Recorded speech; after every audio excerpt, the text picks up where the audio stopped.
bumili ako ng palm fruit. Hindi ko pa ito natikman, kaya tatry natin. Kahapon ko lang ito nakita sa supermarket. Meron ito sa Bicol, marami eh. Nadadaanin ko dati nung pupunta ako sa school.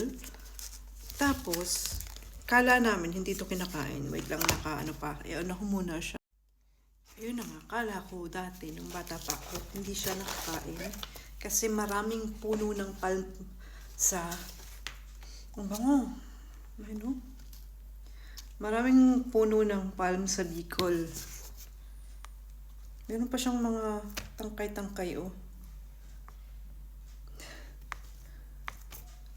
Hindi pa siya masyadong tuyo. Let's see.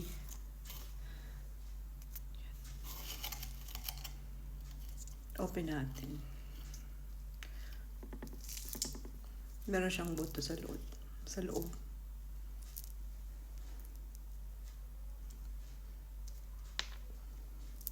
Amoy nyug.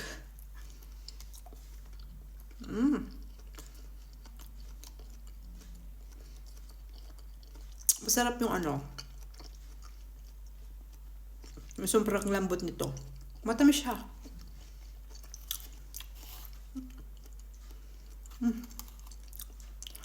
Lasang ano siya?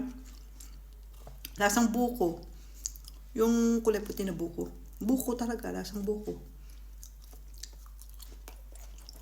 Tamis nga lang ito.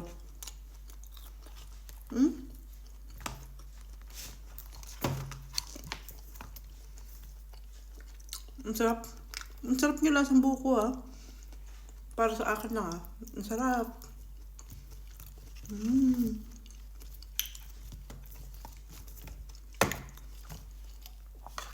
Kaya ang dami niya.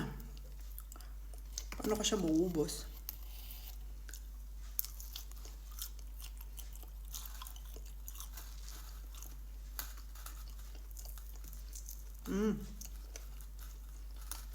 Ganito yung buto niya, oh.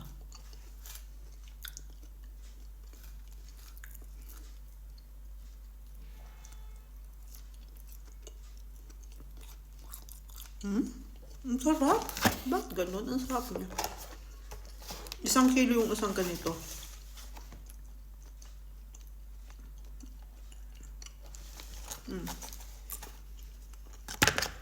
Ang sarap niya.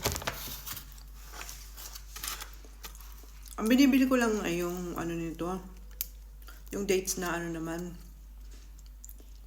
na sobrang lambot. Gusto ko yun, yung sobrang lambot.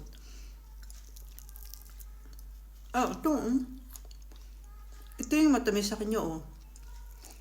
Tapos ito yung lasang buko yung sa loob. Yan, kulay puti. Ito yung matamis sa kanya. Sarap.